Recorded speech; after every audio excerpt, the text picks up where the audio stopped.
أعوذ بالله من الشيطان الرجيم.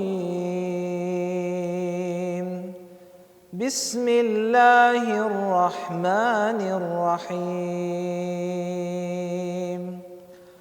أرأيت الذي يكذب بالدين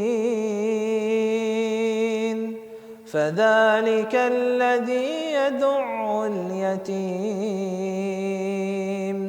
ولا يحض على طعام المسكين فويل للمصلين الذين هم عن صلاتهم ساهون الذين هم يراءون